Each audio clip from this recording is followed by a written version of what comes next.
Buenas tardes, es un gusto recibirlos. Algunos de ustedes ya han estado en otras de estas instancias y a los nuevos sean muy bienvenidos.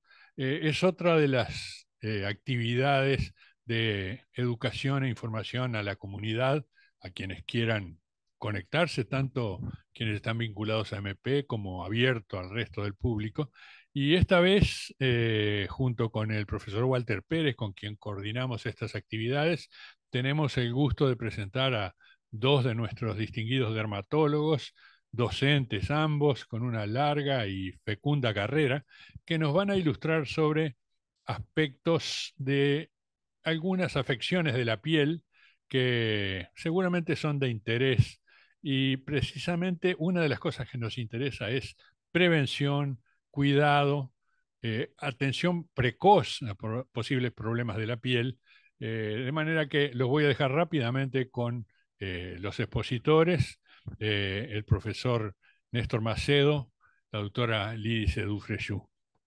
Buenas tardes, es un placer estar con ustedes compartiendo esta actividad de divulgación de las principales o más frecuentes patologías de la piel. Sobre todo vamos a desarrollar aquellas afecciones que habitualmente vemos en la consulta diaria y que son las que, además de ser frecuentes, concitan más preguntas o requerimientos de los pacientes. Estamos en conjunto con la doctora Lidice Dufrescu, que es una excelente dermatóloga que ha tenido una actividad muy intensa para desarrollar esta pequeña exposición que queremos que sea interactiva, o sea que va a ser una conversación entre la doctora y yo para ir aclarando conceptos básicos de esas patologías más frecuentes. No es fácil encarar el tema de afecciones de piel. La piel es un órgano muy extenso, complejo, tiene una ubicación única, es la frontera entre el medio interno y el medio externo y el medio ambiente.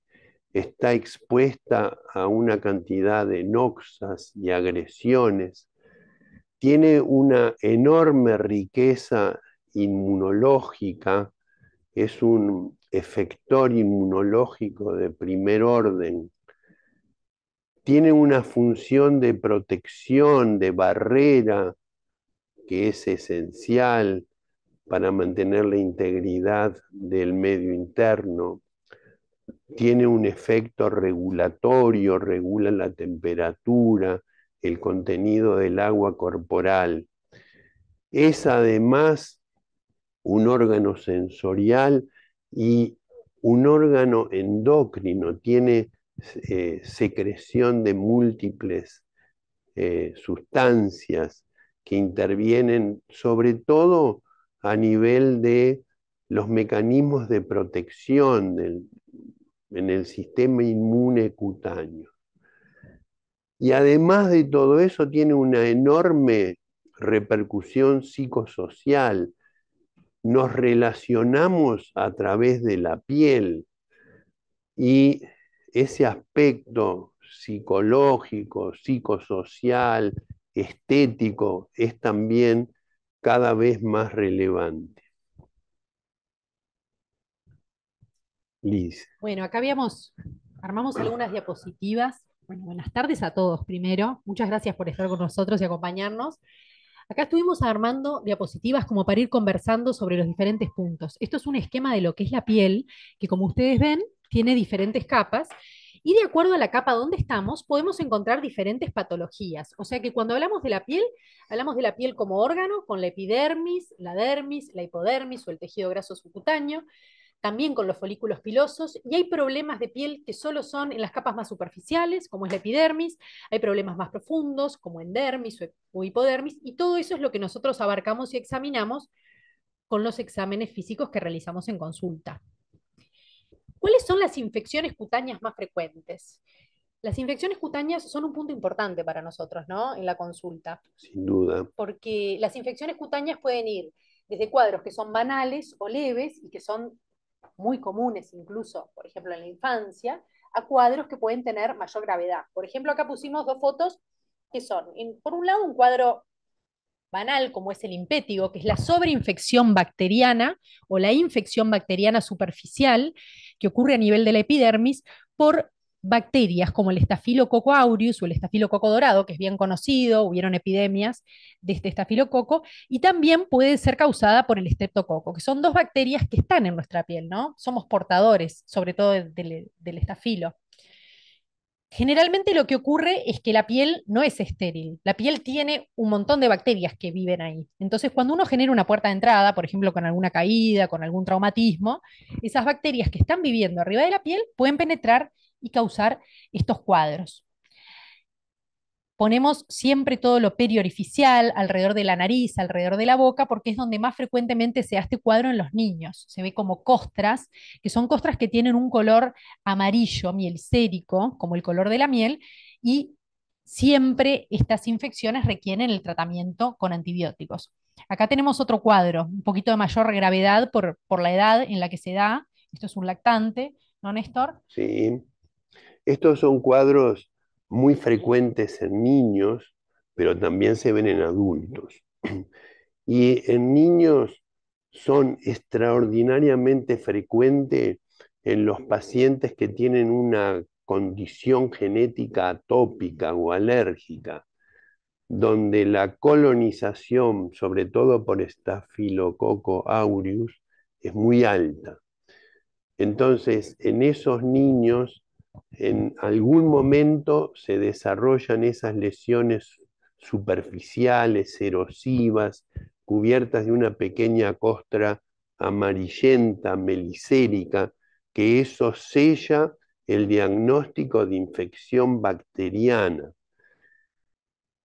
Son cuadros que en general se resuelven bien, pero no siempre son banales, porque a veces se diseminan y además en nuestro país hay, y en el mundo, hay cepas de Staphylococcus aureus que son resistentes. El Staphylococcus aureus comunitario resistente puede manifestarse como un impétigo y desde allí generar patología muy, muy importante.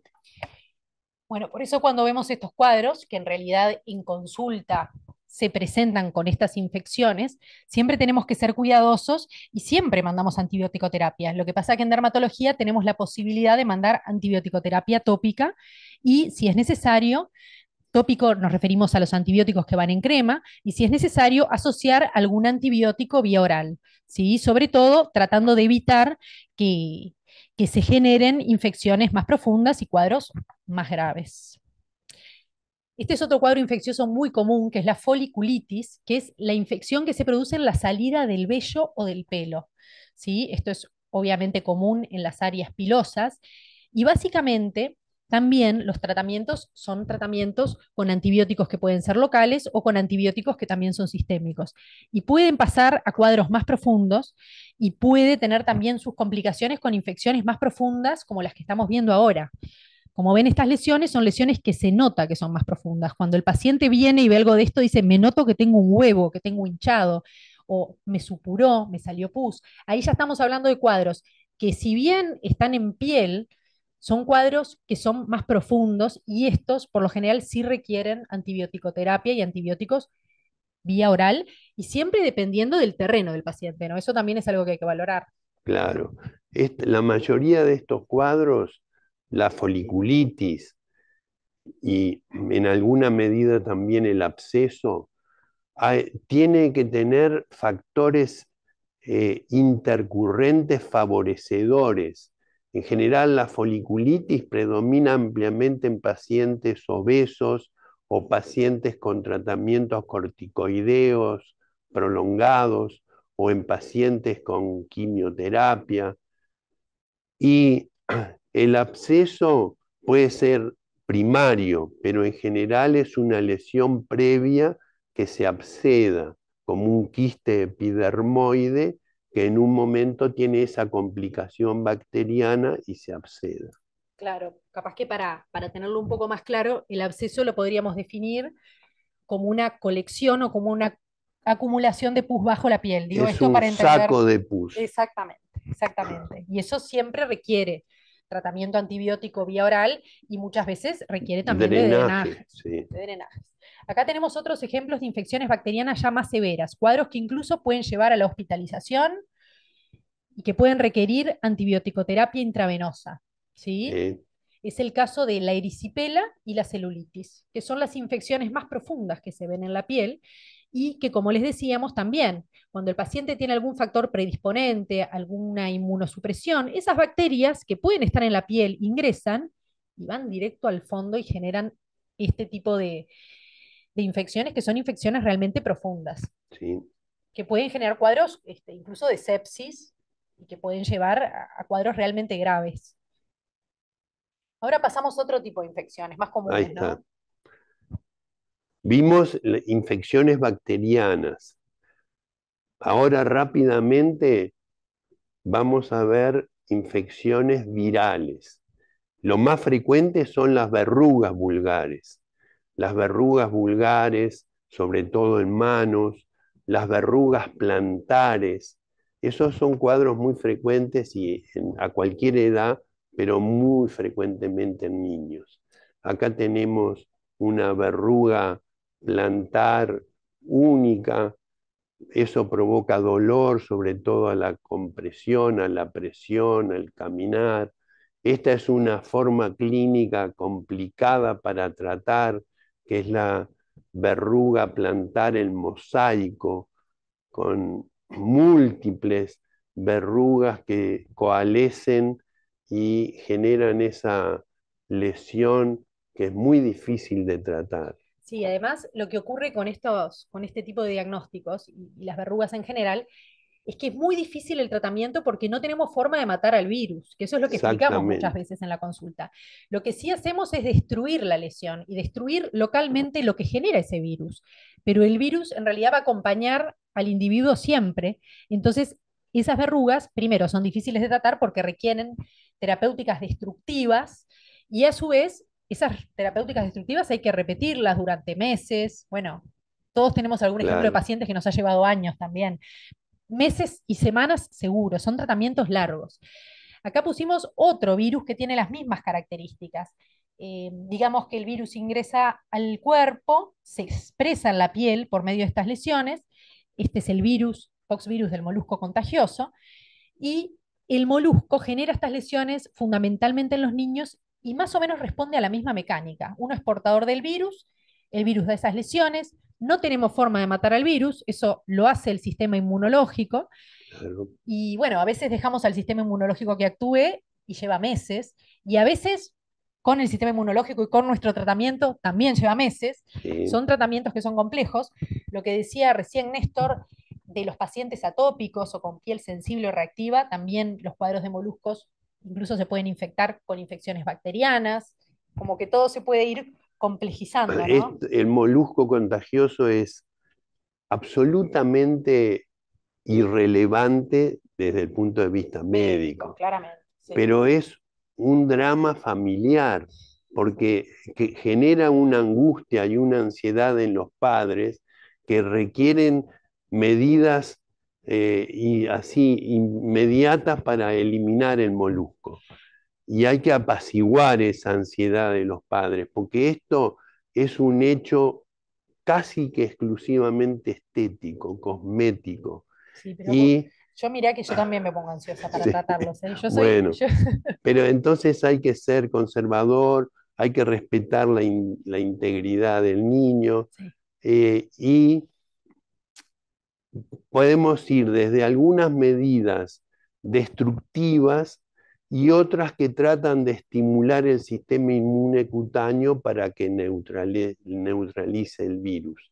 Pero siempre da trabajo y Sí, son cuadros prolongados. sí, sí. Además, cuando tenemos un niño con muchos moluscos contagiosos, eso es marcador de atopia. Eso indica que ese niño tiene una alteración inmunológica vinculada a alergia, atopia, que es lo que favorece la instalación y la propagación del virus. Sí, sin duda. Y esos chicos son los que tienen más propensión también a tener complicaciones, Exacto. tanto por el molusco como por los tratamientos que nosotros a veces hacemos, ¿sí? Entonces es importante tener paciencia en ese sentido e irlos tratando de a poco y también no tenemos que olvidar el aspecto psicológico que tienen los tratamientos destructivos en los niños, ¿no? Sin duda. Muchas veces ocurre que las madres van a las reuniones y le dicen, ah, tiene moluscos tu hijo, bueno, pero pedile a la dermatóloga que se lo saque. Sí, Y vienen a consulta para que nosotros hagamos eso de sacar el molusco, que es una tortura para el niño, que muchas veces tiene 4 o 5 años, tenemos que explicar que bueno, que no, que tampoco hay un beneficio científico demostrado que claro. diga que sacando los moluscos se van a curar, porque en realidad tenemos que esperar la respuesta del propio sistema Y inmunológico. además no podemos valorar esa agresión que estamos haciendo para tratar de sacar uno o dos moluscos, ¿qué repercusión psicológica puede dejar en ese niño? Claro. Y además hacemos todo el esfuerzo, los padres aprisionan al niño, hacemos una medida destructiva y a la semana va a venir con la misma cantidad de moluscos contagiosos. Sí, eso es así. Bueno, seguimos avanzando un poquito, no sé cómo estamos de tiempo, pero estamos por los herpes, esto es bastante común, ¿no? Acá Muy de la común. audiencia debemos tener muchos portadores de herpes, o sea que ya saben cómo es. Este es el herpes simple que también tiene esa característica, que queda latente en el cuerpo y que cuando nos bajan las defensas, ese herpes sale, ataca y se expresa. Como ven, siempre todo depende de un equilibrio entre la inmunidad de la persona y los virus, porque nosotros y también las bacterias, porque nosotros estamos, sobre todo en la piel, permanentemente expuestos a virus, a bacterias y a hongos que incluso conviven con nosotros y conviven en nuestra piel. ¿Y por qué me lo agarré ahora si nunca me lo agarré? Y bueno, porque a veces el sistema inmunológico tiene una pequeña deflexión, una pequeña disregulación y aparecen este tipo de lesiones. Esto es un cuadro ya un poco más grave, que es el herpes zóster. Pusimos ahí la culebrilla, porque es conocido Sí, como la culebrilla. sí. Me parece, desde el punto de vista conceptual, de diferenciar bien. Una cosa es un herpes simple, que es un virus, el herpes simple hominis, y otra cosa que no tiene nada que ver es el herpes zóster, que es un cuadro producido por el herpes varicela zóster. El herpes simple, el 80-90% de la población mundial en los primeros años de vida entra en contacto con el herpes simple, hace una primoinfección que puede pasar desapercibida y queda en el organismo acantonado en un ganglio nervioso. Y la complicación más frecuente del herpes simple es la recidiva. En muchos pacientes es muy recidivante, en forma esporádica o a veces en forma casi subintrante. Sale de uno, empieza otro. Y eso implica pérdida de calidad de vida. Entonces, el principal concepto de tratamiento es mejorar calidad de vida, a pesar de que va a seguir teniendo siempre su herpes simple. Otro virus y otro cuadro que no tiene nada que ver es el herpes zóster, que es provocado por el herpes varicela zóster. El paciente tiene varicela en los primeros años de vida. El virus queda acantonado en un ganglio nervioso, quiescente, en un estado de latencia. Y en algunos pacientes, en algún momento de la vida, se produce esta segunda enfermedad que es el herpes zóster, que tiene características clínicas muy notables que hacen que sea muy fácil el diagnóstico, o sea, relativamente fácil el diagnóstico.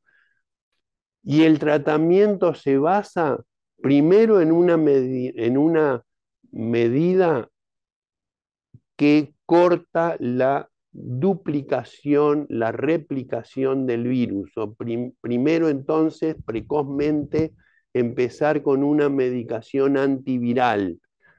Y segundo, el herpes zóster casi siempre se acompaña de un dolor que puede ser muy intenso, un dolor tipo radicular, intenso.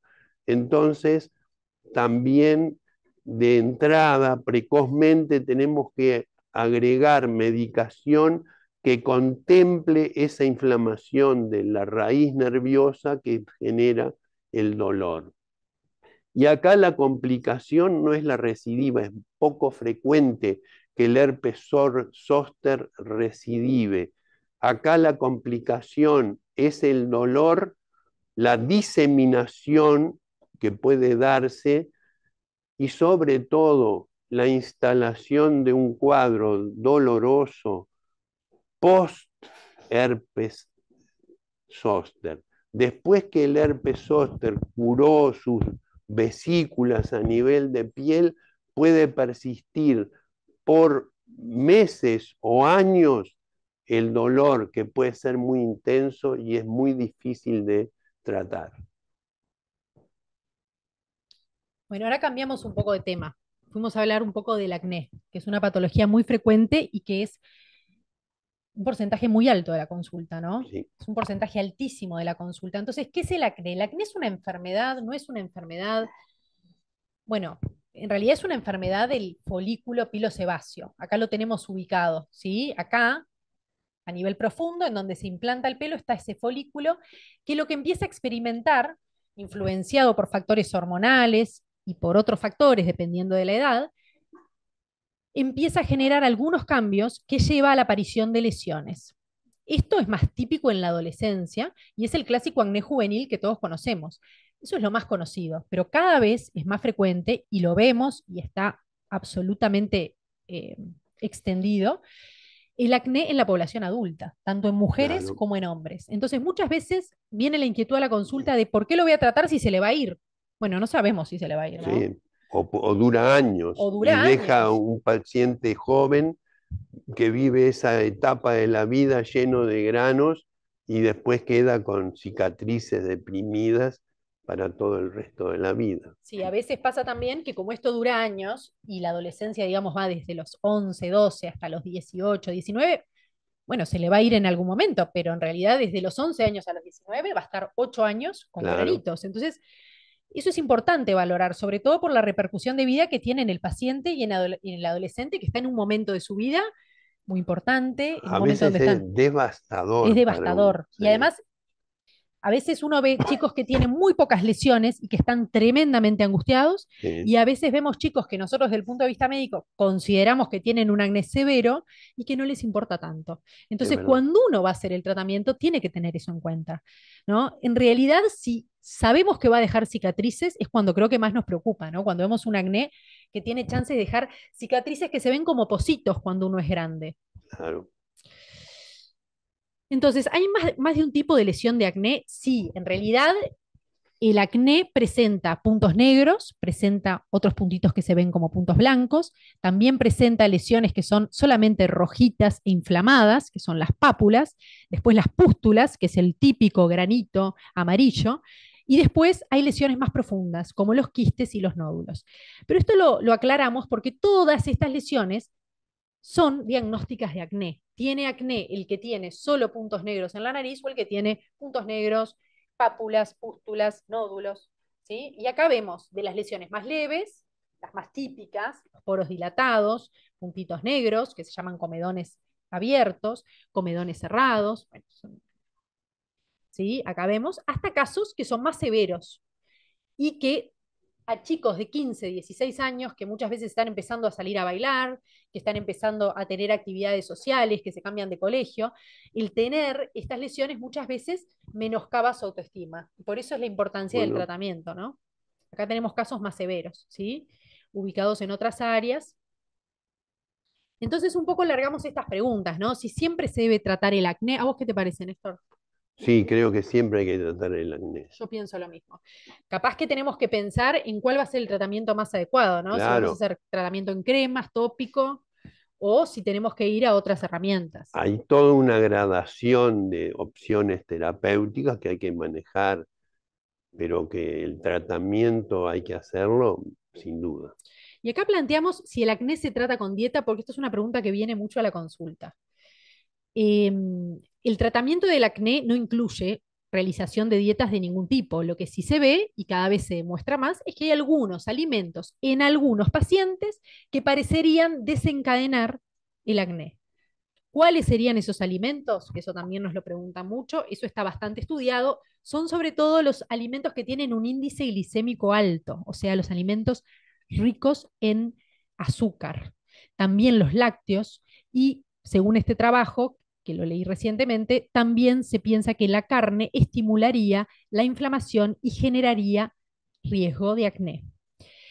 Entonces, nosotros en realidad en la consulta no damos un consejo alimenticio. No sé vos si hablas No, mucho no, no, de la no, alimentación en el no acné. hablo. No, no hablas de eso. No, de hecho, en realidad, si uno va a ver a los libros de medicina pura y dura, no hay ninguna vinculación entre una cosa y la otra. Pero como es una pregunta que viene mucho, está bueno expresárselos a ustedes. Nosotros muchas veces no vamos a mencionar la alimentación, pero si el paciente nota que algún alimento en No, sin particular le duda. desencadena lesiones, que lo que más dicen Claro. generalmente es el Como chocolate. chocolate y me broto. Bueno, no comas chocolate, pero no más de eso. No más de eso. No No. mandamos dieta, no, no.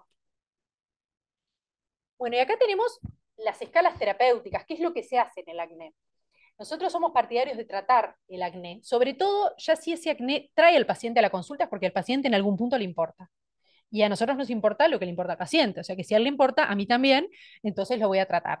Y de acuerdo a eso tenemos una escala de tratamientos. Creo que no tiene mucho sentido ahondar en eso, porque eso es No. una cosa que es caso a caso, pero los tratamientos van desde tratamientos en cremas a tratamientos vía oral y que tienen cierta duración, ¿sí? Esto creo que ya lo hablamos, ¿no? Más o menos de cuánto puede estar el acné. Interesante el tema de monitorear el acné, porque el acné va mutando. Entonces, a veces uno empieza viendo algún paciente que le manda alguna crema y lo ves a los 4 meses y se brotó y decís, pero ¿cómo le mandé una crema? Si en realidad tiene un acné súper severo. El acné Claro, muta, va cambiando. Entonces es claro. importante cumplir con el control. ¿No? Muchas veces La uno indica clínica algo. de todo, toda la clínica muta, Sí, pero y el acné ni que hablar. sí. Un aspecto, el acné predomina, es más frecuente en la adolescencia, pero hay acné del adulto. Sí. Lo dijo la doctora muy bien, tanto en el hombre como en la mujer. Y en la mujer, sobre todo, cuando aparece un acné tardíamente, que es un acné en general muy difícil de tratar, refractario a los tratamientos, ahí hay que estudiar la posibilidad de que haya algún cuadro subyacente y que explique el acné. Por ejemplo, en la mujer hay que ir a buscar elementos de androgenización para descartar un síndrome de ovario poliquístico. O sea que el acné no siempre es solo granitos. El acné a veces en el adulto hay que estudiar la asociación con otras patologías. Sí, ya que lo mencionás, también en los niños donde no esperamos que haya acné. Por Claro, ejemplo, niños pequeños que uno en claro, realidad no espera ver lesiones de acné y no hay ninguna explicación como para que las desarrollen. Esos cuadros también requieren estudios endocrinológicos para descartar otras afecciones. exacto. Bueno, ¿y la rosácea? Sí, Disculpen que los interrumpe, estamos desde acá tan interesados como seguramente está el público y queremos que sigan, pero han llegado algunas preguntas que están vinculados a estos Bien. temas que están tratando, bien. así que me gustaría transmitírselas. Empiezo por el acné, que me está preocupando mucho a la audiencia. Mm, Una primera pregunta, ¿hay acné que es más peligroso para dejar cicatrices? sí, uno de los elementos que valoramos como severidad en un acné es la tendencia a dejar cicatriz. Eso es para determinados tipos de acné y en determinados pacientes. ¿Y qué les parece que sería conveniente en esos casos? Tratamientos que deben encararse en forma eh, muy intensa para evitar que quede la cicatriz. En ese tipo de acné, en general los tratamientos tópicos o locales son insuficientes. No son capaces, no es posible manejar bien un acné severo con tratamientos locales, ni con tratamientos cosméticos, ni con eh, opciones de limpieza de cutis, etcétera, etcétera. Un acné severo requiere tratamiento sistémico por vía oral y hay diferentes opciones de tratamiento sistémico, como pasaste rápidamente una diapositiva. No sé Otra, si corresponde que entremos en esos detalles, pero vamos a ver qué respuesta ahí tenemos del está. público a la respuesta que Bien, diste vos, Néstor. Pero acá hay otra linda pregunta. ¿Es hereditario el acné? hay un factor genético, sí, hay un factor genético que explica los casos más severos de acné. Cuando vemos un chico le preguntamos, ¿tenés hermanos? ¿Y cómo le fue a tus hermanos con el acné? Es un elemento pronóstico evolutivo interesante. Bien. La última sobre acné. ¿Siempre hay que consultar por el acné? Creo que siempre hay que tratarlo y para tratarlo conviene consultar a un dermatólogo. Bueno, y esta pregunta la voy a agregar yo, no la manda el público, pero me parece que en alguno puede estar rondando esa idea. Ha aparecido muchísima información acerca de tratamientos con determinadas sustancias o lo que sea que servirían, entre otras cosas, para el acné. Y como tienen prensa y como se difunden, me pareció importante eso último que dijiste, consultar al dermatólogo. No, Sí, sí. sí, Es una patología que en realidad es de tratamiento médico. Si uno decide y si uno pasa la barrera de que va a consultar con alguien, la consulta tiene que ser con un dermatólogo. Podés no consultar si no te importa, o si al adolescente no le importa, pero cuando surge la consulta tiene que ser con un dermatólogo porque el manejo es dermatológico. Así sea que optamos por tratamientos tópicos, los tratamientos son medicamentos tópicos que van en crema, pero son medicamentos que cumplen una función, que tienen que ser correctamente recetados y que incluso tienen complicaciones. Hay tratamientos de sí. los que usamos que generan fenómenos irritativos, que generan fenómenos de los cuales hay que estar capacitado para manejar la complicación que puede haber. Así que sí. Bien, y la última, pero esta ya no tiene que ver con acné, es una pregunta personal, pero nos pareció importante por lo que aparece al final. Tengo herpes en la boca 1 o 2 veces por año. ¿Se puede evitar de alguna manera? Me preocupa además de contagiar a mi familia. Esta es la parte que me pareció que valía la pena considerar. Claro. Cuando los empujes del herpes simple son esporádicos, el tratamiento es del empuje, solo en el momento del empuje. El paciente que ha tenido un herpes sabe reconocer la aparición de elementos prodrómicos. Empieza un hormigueo, una sensación, una disestesia, eh, o un prurito en el área donde otras veces ha tenido herpes simple. Entonces ahí eso es un indicador de que está en la etapa inicial un herpes simple.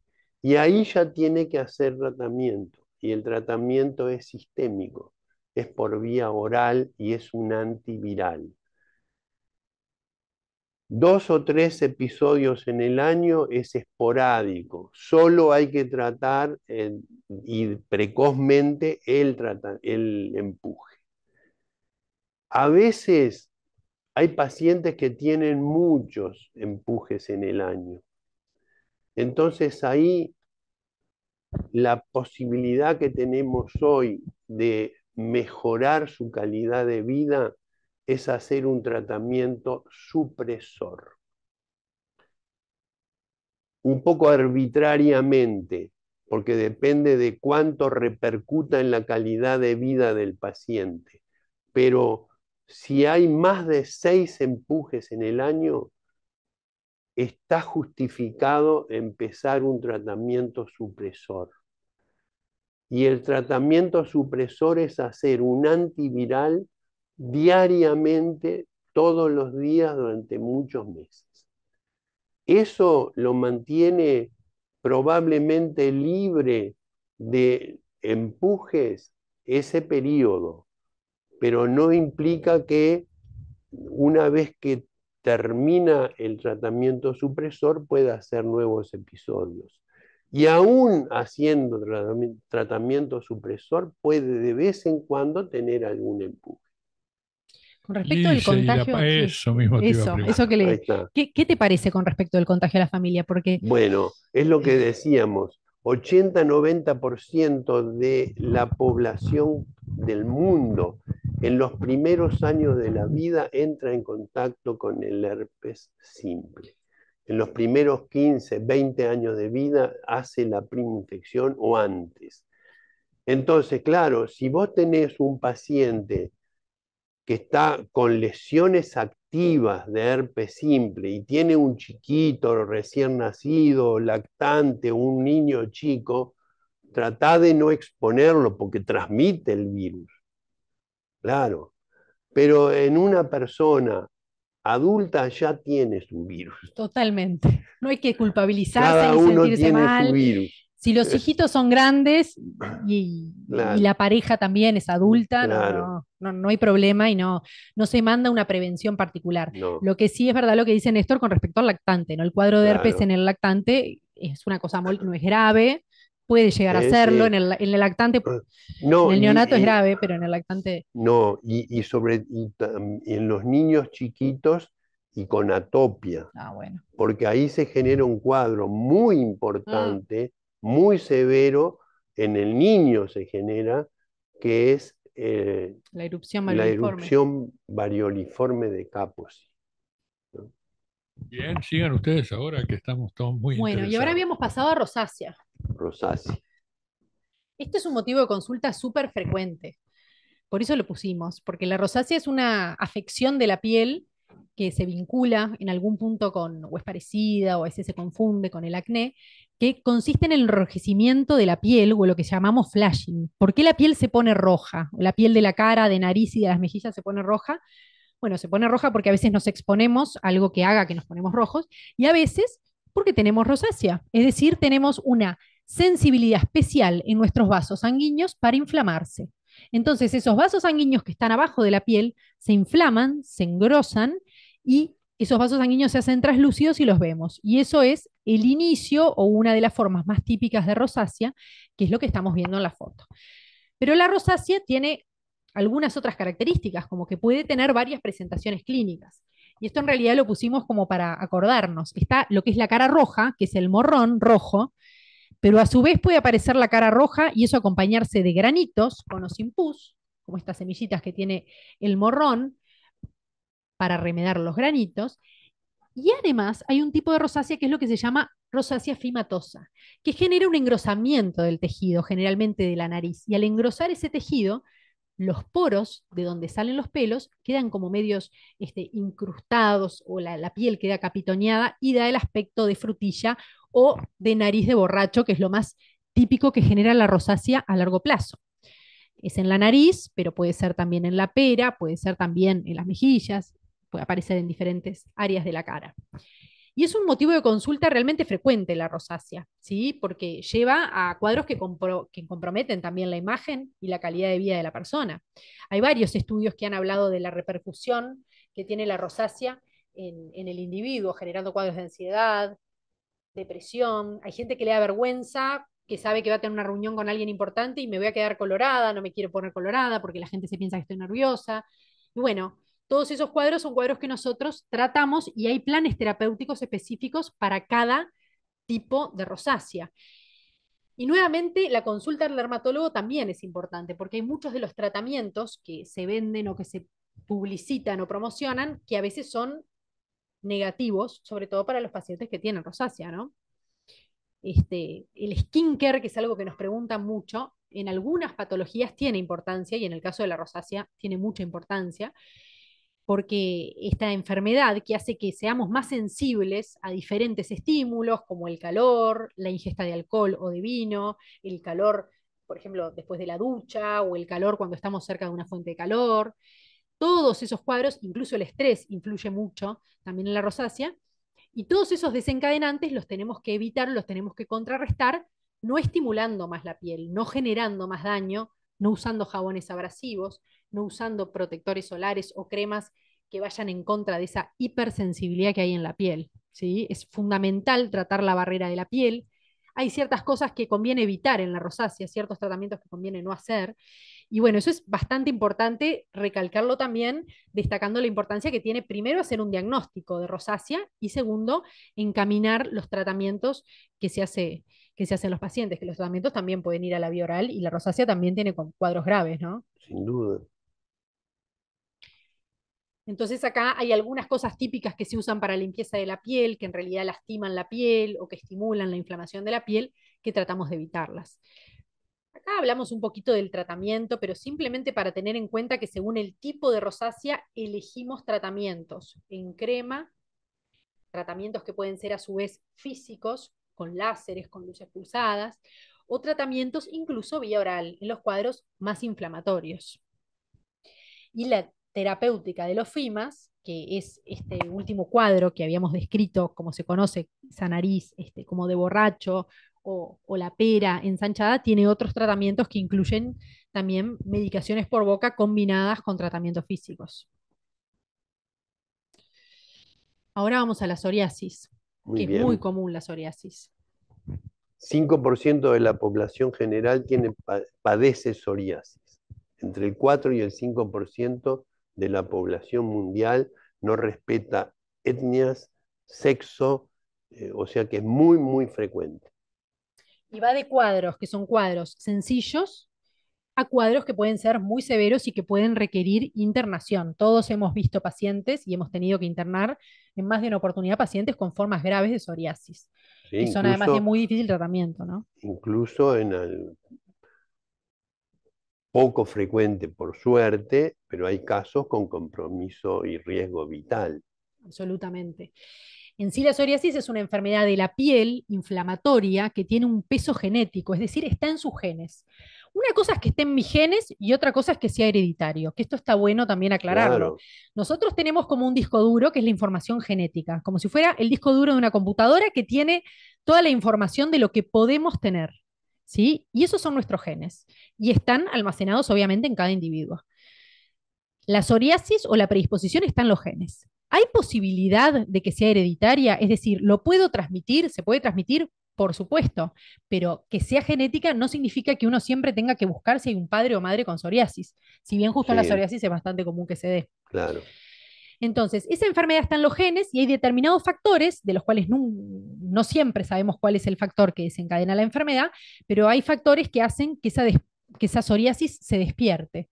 Y esa psoriasis se despierta como una respuesta inmunológica en la piel que genera lesiones en la piel. Y esto lo vemos en muchos cuadros. Nuestro sistema inmunológico, que es el encargado de defendernos de agresiones, empieza a actuar sin defendernos contra ninguna agresión, empieza a actuar contra nosotros mismos o a generar inflamación. Y ese es un ejemplo, la psoriasis es un buen ejemplo de eso. ¿Sí?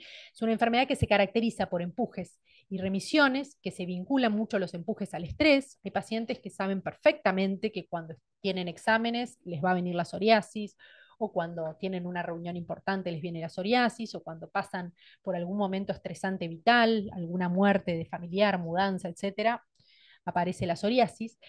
Esto es una foto de lo que es la psoriasis cuando uno la estudia a nivel médico y cuando nos damos cuenta que es extremadamente compleja la enfermedad en sí y todas las cascadas inmunológicas que desencadenan estos cuadros. La psoriasis se ve como lesiones eritemato-escamosas, rojas y con escamas, ¿sí? Que están ubicadas en topografías en áreas de la piel que son áreas bien características y que nos permiten hacer diagnóstico de forma clínica. Eso es importante también. Nosotros somos una especialidad en donde la clínica es fundamental. Muchas veces uno pasa una consulta entera y no manda un examen. Todos los diagnósticos que Eh, hace son clínicos. Depende de qué tan larga la consulta, pero realmente. Y esta enfermedad es una enfermedad de diagnóstico clínico, ¿sí? O sea, nosotros vemos, examinamos y eso establece el diagnóstico. Y acá tenemos casos de psoriasis. La psoriasis abarca la piel, abarca el cuero cabelludo, puede abarcar las uñas también y tiene algún compromiso fuera de la piel, ¿no, Néstor? sí, 30% de los pacientes con psoriasis tienen compromiso articular. Y eso es importante descartarlo, es importante preguntarlo en la historia de una psoriasis y muchas veces, de hecho, indicamos consulta con reumatólogo, no en todos los pacientes porque hay psoriasis que tienen más riesgo de tener compromiso Claro, articular.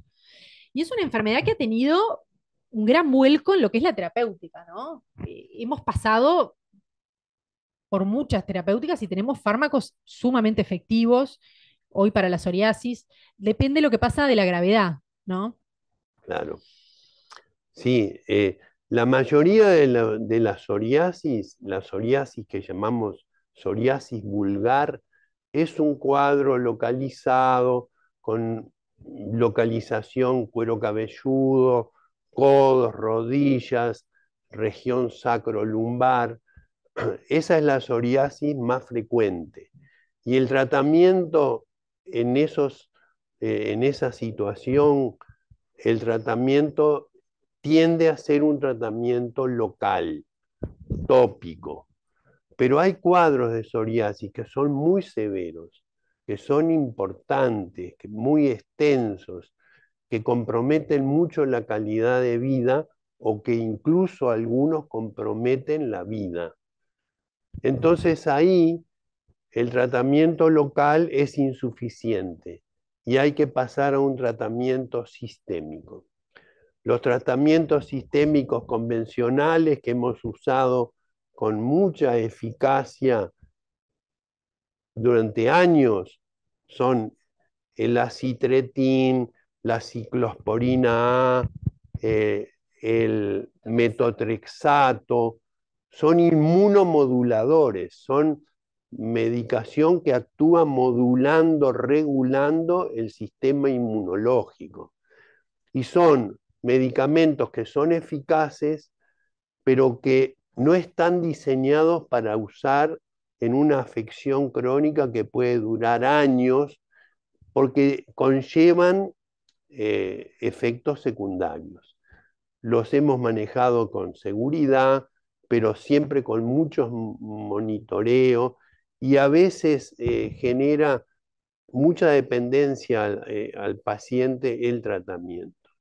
Y hoy surge una nueva estirpe de medicamentos, que son los biológicos, que tienen una acción muy específica sobre determinados blancos terapéuticos. En esa cadena que mostraba hoy Lídice de enorme cantidad de eventos, acá hay puntos esenciales que llevan a la inflamación o puntos esenciales para cortar la inflamación.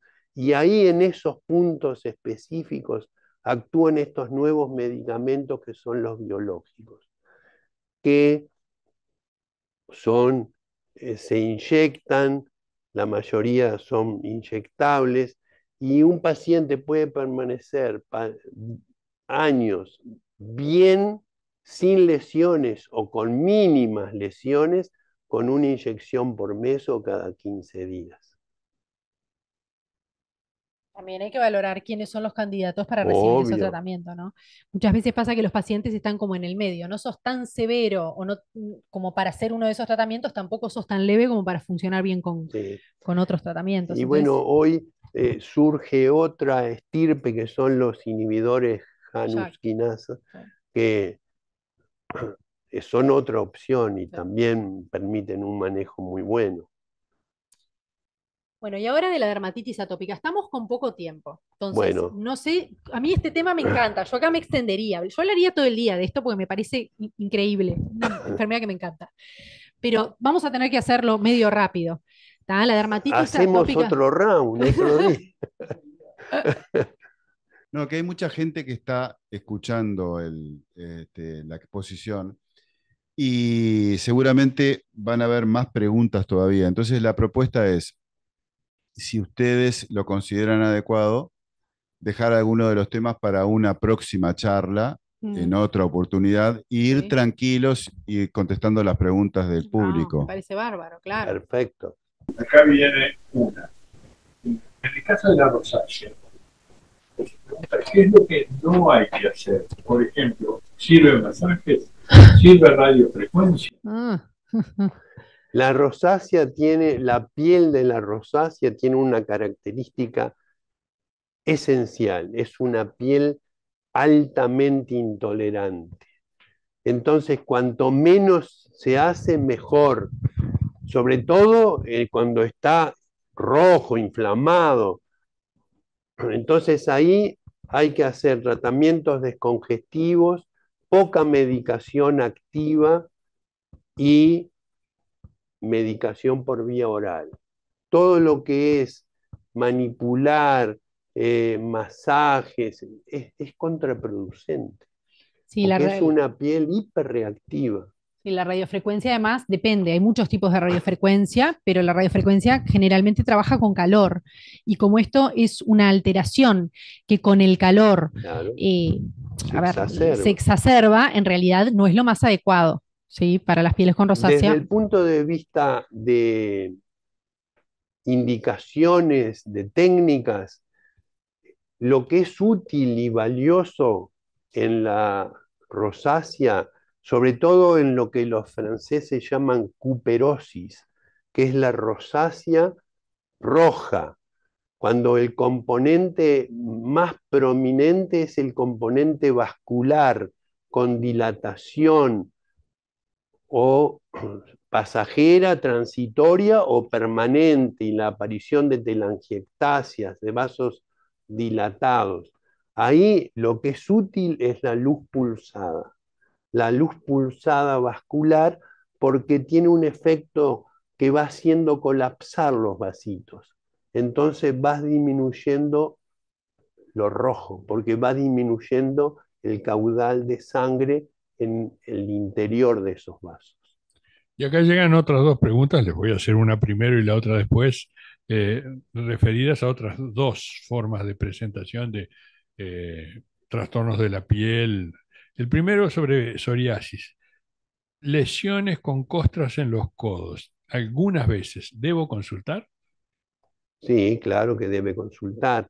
Se veía muy bien en la foto de psoriasis. Cuando uno tiene escama y eritema, o sea, una lesión roja con escamas, puede ser muchas cosas. No siempre es psoriasis. Pero cuando la lesión tiene un límite neto, pasaba otra que se veía mejor. Acá, siempre el límite es neto, absolutamente neto. O sea, se diferencia bien la piel sana de la piel enferma por una niña que parece que uno lo trazó a lápiz, ¿no? Exactamente, y pasaba otra que había. A ver. Y el límite, acá, el límite siempre lo da el eritema. Entonces es una placa eritemato escamosa, límite neto, y el límite es lo rojito. Por más prominente que sea la escama, nunca desborda al eritema. Y la escama puede ser muy importante o apenas se visualiza rascando un poquito la lesión, pero siempre es una escama blanca y seca. Y es una escama que se desprende fácilmente. Y eso permite entonces hacer el diagnóstico diferencial con otras afecciones eritemato-escamosas, que no son psoriasis. Para alguien que sabe poco como yo, ¿cómo me dirías en lenguaje de gente común y corriente eritema? Eritema es enrojecimiento. Ah, me quedó claro, ahora sí. Solo enrojecimiento. Que en la psoriasis es un enrojecimiento Claro. rosado, ¿no? Como jamón, como Claro, rosadito. exacto. Bien, y la la siguiente. Me pica la piel mucho luego del baño. Sí. Me dura varios minutos. Mm. Es muy frecuente eso. Es difícil, además. Muchas veces eso lo que habla de una hiperreactividad de la piel, un dermografismo.